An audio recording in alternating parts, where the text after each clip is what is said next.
Hello. It is Friday, May 28th, 1 p.m. As always, Friday, I come on and talk to everybody about amazing things. Amazing things. I certainly hope that you guys had a fantastic week, and I certainly hope it was productive. As you guys know, I am the queen of time management and organization. I love to make sure that you guys are staying on task and doing all the things that you like to be doing. So today I am talking across several different platforms. I certainly hope that everyone of you out there is doing well and is healthy. Today, for the first time, we don't have very much food in the house right now because I haven't been grocery shopping because I've been so busy. I went to Jamba Juice this morning. As I was walking through the door, I was putting on my mask as I was walking in. And the guy said, "You don't have to wear a mask anymore." So that was kind of cool. First time ever of that happening. Was not expecting that. So that was kind of, what would the word be? That was kind of exciting. It was kind of exciting and a positive thing to look forward to in the future as far as, realizing that we're going in the right direction. So listen, today I wanted to talk to you guys about decision fatigue. Decision fatigue. And this is one thing that I have been practicing for years now. I found this out. I don't even know how I found this out. But I'm constantly reading, constantly educating myself on new ways of doing things, especially when it comes to time management.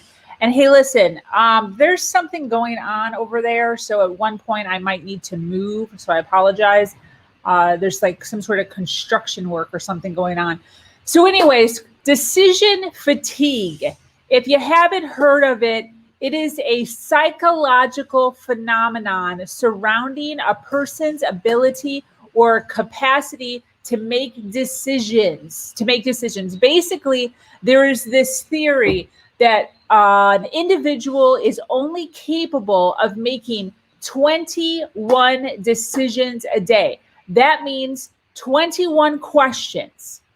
After 21 questions, the capability of you being able to answer questions after that in a loving way, in a calm way, in a correct way, or a non-destructive way, depending on what it is, gets less and less and less. And the more decisions that you're making throughout the day, the more likely it is that you're not going to really do a good job of making decisions. So it's basically a theory surrounding making decisions and the human's ability to make decisions and how it gets worse after more and more decisions are being made throughout the day. So it applies to all decisions. It applies to the simplest of decisions and the more difficult decisions. And where this comes into play, it doesn't come into play on what shoes to wear. Where it comes into play and can be detrimental is when you are making tough decisions. For instance, if you are looking to stop drinking and you have your allotted 21 decisions for the day made, and it is now 7:00 at night, and you need to make a decision to drink or not to drink because you are in early sobriety, the theory is that it is harder to keep your promise to yourself as far as not drinking because you are mentally tired. You have less energy available to you to be able to make healthy decisions. So the reason I'm covering this is because we work in sobriety. Dane and I are sobriety coaches, and we see this all the time. People, and this happens with diets too. For those of you that have been on a diet, if you're not struggling with alcohol, you can totally relate to this. You wake up in the morning, You're all gung-ho. You're excited about making great decisions. You drink a smoothie. You eat a salad. You eat a lean protein.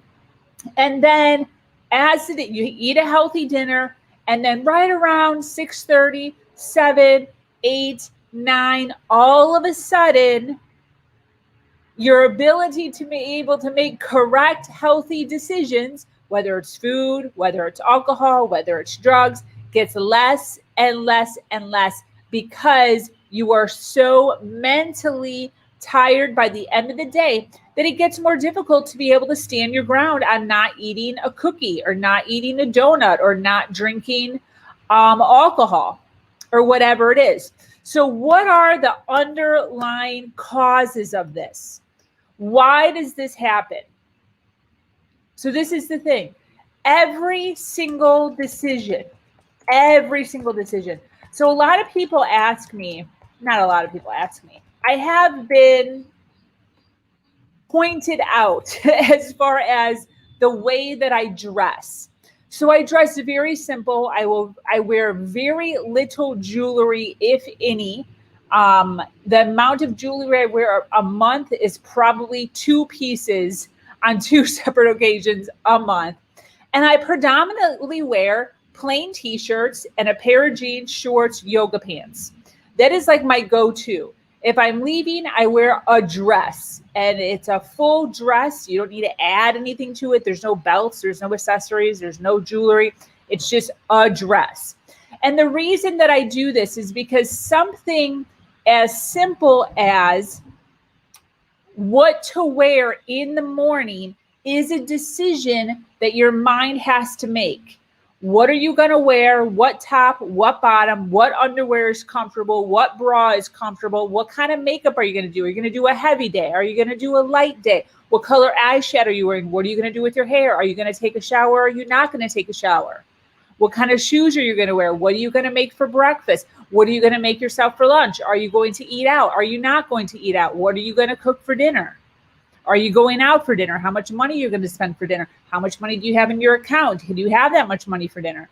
Do you have to pick up the kids for school? Do you not have to pick up the kids from school? Plus the array of things that goes on at work, as far as all the decision making that you have to do at work. And then coming home. And then for those of you that are possibly in toxic relationships or have a plethora of children, these are all things that wear us down. The more questions, the more concerns, the more, are we doing A or are we doing B? Are we doing 1 or are we doing 2? The more decisions that you have going on throughout your day, the more mentally fatigued you can be. Now, these are the signs. Now, already just as I've been speaking, I'm sure many of you are like, yes, 100%. Yes, I've never heard of this before. And yes, 100%, this is something that I deal with. You're relating to it immediately right away. But these are the signs. So decision fatigue will have you feeling tired and exhausted. So when you come home from work, think about it if it makes sense. Before I learned this, I was in the health industry. So I was helping and assisting people on getting healthy. And one of the issues that was very frustrating to me is individuals who come home from work around 6 o'clock and then they say they don't have time to work out, but they're sitting on the couch watching TV from 6 to 7, 7 to 8, 8 to 9, 9 to 10, sometimes to 11, and sometimes later. 4 or 5 hours just sitting watching TV because they're so tired and they're so exhausted. And I'm like, what did you do all day? You got in your car, you sat down, you drove to work or on the train. You got to work, and majority of Americans at least sit on their butt. So they sit on their butt all day at work. No offense against anybody who doesn't or anybody who does sit on their butt. Obviously, I realize there's other people that don't. And then you go in your car, you sit in your car, and then you drive home. And then you sit down for dinner, and then you sit down in front of the TV. And then you say you're so tired. And I'm like, why are you tired? You literally sat all day. And then I found out about decision fatigue. Mentally and emotionally exhausted because you made your allotted amount of decisions for the day. So you're going to feel, or possibly could feel, tired. You could have brain fog, where you literally have so many things going on in your brain as far as decisions go. Should I clean the basement? Should I not clean the basement? Should I do laundry? Should I not do laundry? These are all decisions you're making. Whether you're saying it out loud or saying it out loud, when you look at your pile of clothing on the ground, you automatically think, do I do laundry or do I not do laundry? That is a decision. That's one. Do I do lights or do I do darks? That's two. Do I have detergent? Did I go to the store? That's three. Do you see how fast that can go? So brain fog, when you have so much going on, and I'm sure some of you can really relate to this, you have so much going on that you literally can't even think. You feel like you have a fog coming over you. So there is a plethora of things that we could be dealing with as far as that goes. Now, when it comes to the effects, what happens? What happens? Sorry, I'm writing myself a note. Impulse buying is huge when it comes to decision fatigue. Impulse buying. Most people recognize this when they go to the grocery store.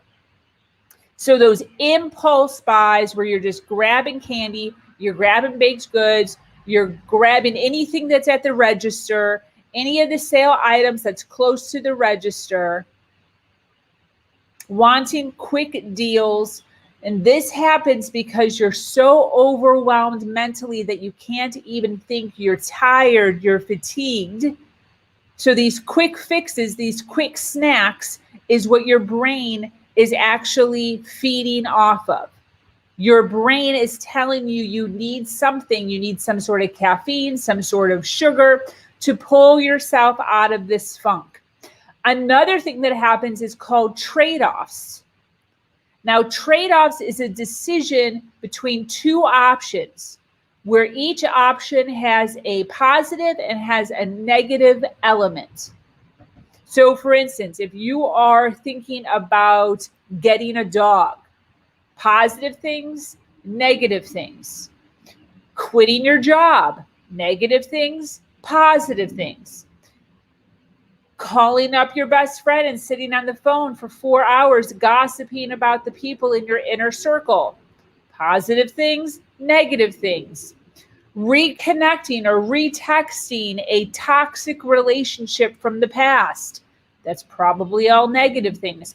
But these are the types of things that happen to us when we are tired mentally. Because the amount of decisions that you're making a day is too many. And what we're going to do is we're going to actually talk about how to fix that. How to fix that. How do we make it so that we don't have to make so many decisions a day? How can we make it so that we're easier on ourselves? Now, the last thing that happens as far as the effects is called decision avoidance. And this is the biggest one. The biggest one. This is procrastination. When you avoid the decision completely.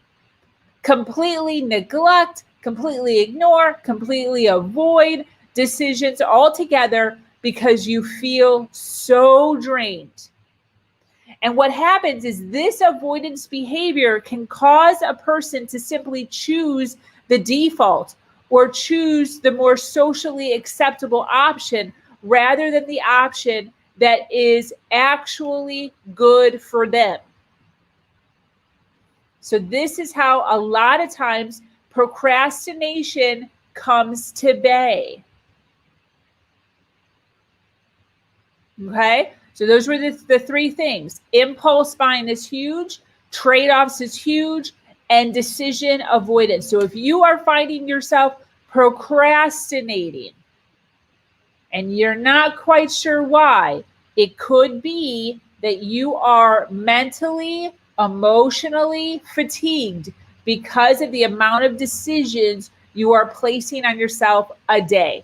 So this is something that I do, and my fiance can attest to this, and he doesn't always appreciate this, but he asks questions sometimes. He's a very inquisitive young man, and he likes to get my response or my feedback on certain things. So he asks questions. And there are times when I literally have to say to him, I am no longer taking questions tonight, or it is too early in the morning to answer these questions. And the reason that is because we have to safeguard our mental and emotional abilities in order to avoid decision fatigue. So what are some things that you can do?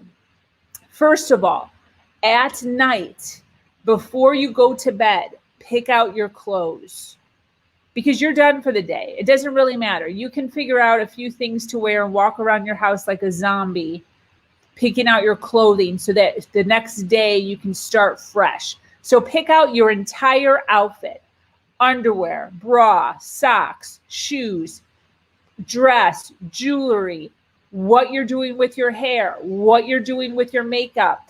Decide the night before what you are actually going, your entire outfit for the very next day. If you're going to the gym, if you are working out, make sure that you are placing the clothes that you're going to need with the bag, with the water bottle, with the snacks that you're going to need for the gym. Have it all ready. Because what happens is in the morning when you have to make a decision to do it or not to do it. These are all decisions. And if you're tired from the night before, if you're exhausted because you stayed up late last night because you made a poor decision to stay up late watching murder mysteries that I do sometimes, you're too tired in the morning to actually work out. But if you actually already have your clothes out, already have your gym shoes out, already have the timer ready, your headphones ready, everything's good to go, the probability of you getting up and doing that thing that you want to be doing in order to make sure that you are working out and you're being healthy is the better way, or a more convenient way to make sure that you are doing the things that you want to be doing in order to be a healthy individual. Now, another thing you can do is meal prepping. This is a huge one. Already know the night before what you're going to cook. What are you having for breakfast? So every day for breakfast, I have a smoothie. I already know there's frozen fruit in the freezer. I have my vegan protein powder. There's almond milk or water. I already know preemptively from my grocery shopping as far as what I'm going to eat in the morning for my smoothie. Pre-make your lunch the night before so you don't have to worry about making that decision in the morning.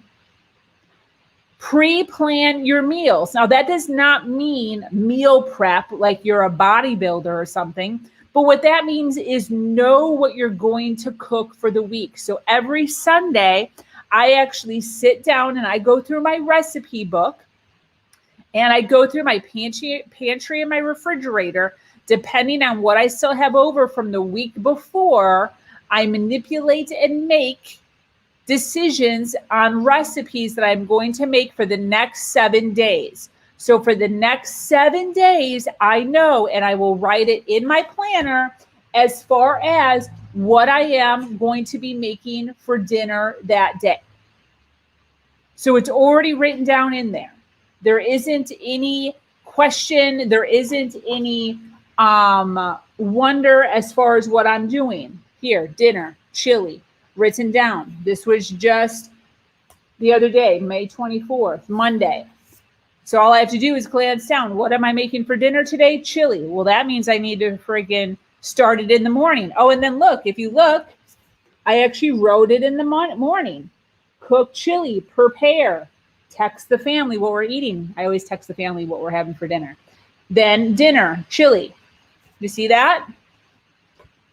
So allow yourself to be able to, for one day, plan out all 7 dinner meals if you're the one that's in charge of dinner. If You're not the one that's in charge of dinner. Maybe you should get with the person who is in charge of dinner and help them out. That might be kind of nice to do.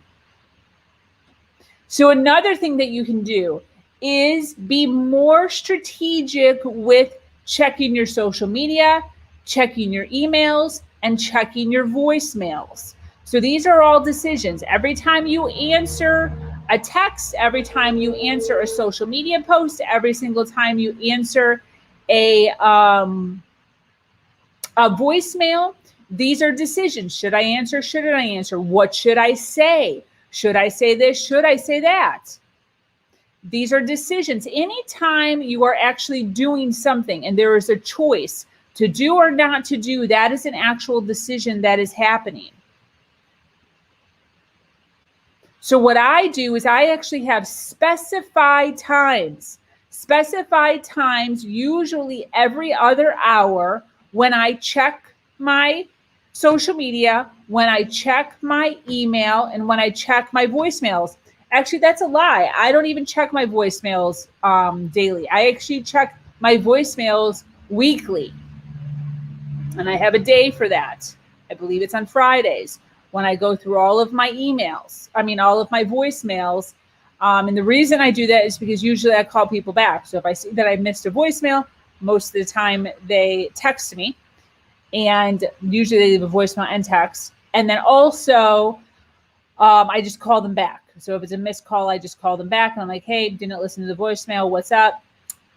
So depending on your work environment, depending on whether or not you can do that. But this is the thing. Every single time you lose focus off of what you're doing and you refocus onto a side thing, this is how you're mentally getting tired. To go from your project to a side social media or a side text, back to your project, back to the text, back to your project, back to Slack, back to your project, back to Facebook. This is why you are so mentally tired by the end of the day. So just doing a few things every single day that make it a little bit easier for you to be able to go throughout your day, starting in the morning, making less decisions for yourself. This way, by the time 7, 8, 9 o'clock at night happens, you are still mentally and emotionally strong enough to be able to not drink in early sobriety, or to not have that Danish or that donut in early stages of working out, when you're still trying to produce those habits, those healthy habits. Okay. So what did I say? First one was plan your clothes the night before, everything. Plan everything the night before. You will be so surprised by how well that works. Even just saying it out loud right now makes me feel happy. The next thing is meal prep your food and know what you're going to have for your breakfast and for your lunch and for your dinner 7 days out. Have it written down in some sort of a planner or some sort of a calendar. If you need a planner, I have a planner that you can purchase. You go to www.humanbetter365 and you can buy this awesome planner that will help you stay organized. It'll help you stay organized. It'll help you get yourself together. That's available to you. The other thing was meal planning. What was after meal planning? I don't remember what was after meal planning because I didn't take very good notes. But you're understanding the concept of this. You get it. You're understanding the gist of it. It's very important to safeguard your mental and emotional capabilities to make sure that you are capable of living out your entire day. There's no reason why you should be so exhausted at the end of your day that by 6 o'clock you're done and you waste the next 4 to 5 hours sitting on the couch watching Netflix. There needs to be time for family. There needs to be time for working out. There needs to be time to get your house in order, get organized, clear out the basement, minimalize whatever you're working on as a person, a side hustle, a side business, a hobby. There are things in your life, there are passions in your life that you want so bad. There are things that you're interested in doing. Going dancing. I hear that all the time. All the time, clients. What do you want to be doing? What are some extracurricular activities that you want to be doing? Dancing. But see, they spend so much time during the day wearing themselves out mentally and emotionally, allowing their boss to get them, allowing their coworkers to get to them, allowing their spouse to suck energy out of them, allowing their friends, their toxic friendships to suck energy out of them. And then this is why they are absolutely exhausted at the end of the day. So what I am going to challenge you to do is to look at your day. Look at your day and find out what you have going on during your day and how can you minimize the decisions you're making, minimize the questions, and make it so that your work day or your day in general flows better. Plan out your weekends. Sometimes you're so mentally and emotionally exhausted throughout the week that you don't even want to bother with the weekends, and then the whole weekend is wasted.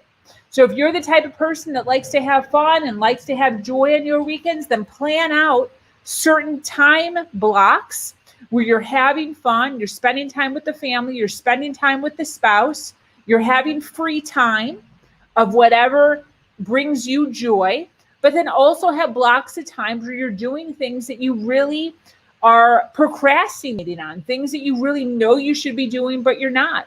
Like clearing out the basement, clearing out the attic, mowing the lawn, spending time with your wife because you don't normally do that, or with the kids, or going to the park, starting up that hobby that you've been wanting to start up. Whatever it is, make sure that you're carving out or time blocking times. And let me show you what this is. So I don't have it on my planner because I haven't done it. But it, especially on the weekends, it is very, very easy for somebody that doesn't normally plan things. That's why I'm talking about this. So I'm pretty meticulous with my planning. So my stuff is like really filled out kind of like by the 15 or 30 minute mark. But if you are just right now starting out with possibly doing some time management, reach out to me too if you have any questions on this, because this is my forte. But let's say this is Saturday. So Saturday you have like a 9 to 11, then you have 11 to 1, then you have like a 1 to 5, and then you have like a 5 to 9, right? That's usually how a weekend is broken up. There's sometimes like a little brunch in there, a little breakfast in the morning, then you have like a little brunch, maybe a little brunch date, then maybe you go to Home Depot in the afternoon. Then usually 5 to 9, you're just hanging out in front of the TV, or you go to the movies with your spouse or whatever it is. Now, where the frustration comes to bay is if you don't have some sort of a plan worked out, then what happens is you wake up in the morning, you're sort of groggy because you're a little emotionally and mentally worn out from being fatigued all week, that you sleep in until maybe like 11. Then you're having breakfast right around here, and you kind of like sit down and put your feet up for some TV right around like maybe 1, with the idea of like doing some yard work or cleaning something out, organizing your closet. But then you get caught up in some really good shows right here. Then by the time it's 5 o'clock, I mean, everybody just relaxes after 5. That's what you're normally doing during the week. So it's already ingrained in you to just at 5 or 6 o'clock, you see the watch and you're like, yeah, the day's almost over, even though you still have like a good 4, 5, 6 hours left in your day. Does that make sense? So what has to happen is, if you're going to sleep in, allow yourself to sleep in, but still set a timer. Still set an alarm to go off at 10:30, maybe if you want, or 10 if you want. Then have something planned in the morning. Have some free time planned. You know, early afternoon is free time. I have 3 hours to do whatever I want. And everybody knows that. Then maybe strategically here with the spouse, hey, We're going to do some yard work. That garden that we've been planning on doing for the past 4 years, we're going to do that. I'm going to time block it. 3 hours here on Saturday. Are you available? Yes, I'm available. All right, write it in your planner. Then 1 o'clock comes around. 1 o'clock, you get your spouse. Hey, we're supposed to be outside right now working on our garden that we've been dreaming about for the past 4 years. And that's how it starts working out. That's how it starts working out. That's how you start fitting in those things, those dreams, those passions, those things that you really want to be doing start happening because you allot time in your day because you're strategically planning it out. Then you can do the same thing on Sunday. So you say, oh, wait, this worked out perfectly, this 1 to 4 thing. Then we eat dinner at 5. Prep dinner at 4, eat at 5, relax. Or not relax. You can pencil in a walk there. You've been wanting to hold your spouse's hand and go for a walk. Write that in right there with the whole family. Get the bikes out. But this is how you plan it out to make sure that you're doing all of the things over the weekend that you ultimately want to be doing. This way, when you go to work on Monday, you actually feel like you're living your life. Like you're living your life. Like you're doing things with your life. Then all you do is just copy it on Sunday. You do something very similar on Sunday. And it's as simple as that. Like I said, I do coaching with this. If you need any help or any assistance with getting your time management in order, getting your house in order, contact me, message me. I am available to you. I have this planner available to you. I have courses available to you. But this was some hefty, valuable information for you. I certainly hope that you guys got a lot out of it. Thank you so much for hanging out with me and have a wonderful weekend. Oh, by the way, I am going to be live with Unconscious School on Facebook at 10:30 a.m. tomorrow. So if you check my Facebook feed, I believe, or my story, you can actually see the group, join the group. It's in my feed. So if you're interested in seeing me go live, I believe there's going to be like 15 different coaches available to you there. The information is going to be great. It's actually based on past trauma, past triggers, and how we have overcome, and we are healing, and we are growing from our past and becoming strong individuals, how we did that, and what we're doing in society today, right now, to pay it forward. And the way that I'm doing it is by the podcast that I just started called Her Version, all based on predominantly females who were in a place of darkness and have now climbed the mountain, and they are finding their light. They're finding their light. They're stories of inspiration and stories of hope. So anyways, I certainly hope you guys are doing fantastic. Make sure you're following me on Sabrina VTV Facebook. I also have YouTube and several groups. Make sure you check my About Me area on Facebook to see what other things you can dig into and see what I am doing in the world as far as sobriety goes and giving back in my community. So I certainly hope you guys have a fantastic weekend. Reach out to me anytime, and we will talk to you later. Bye.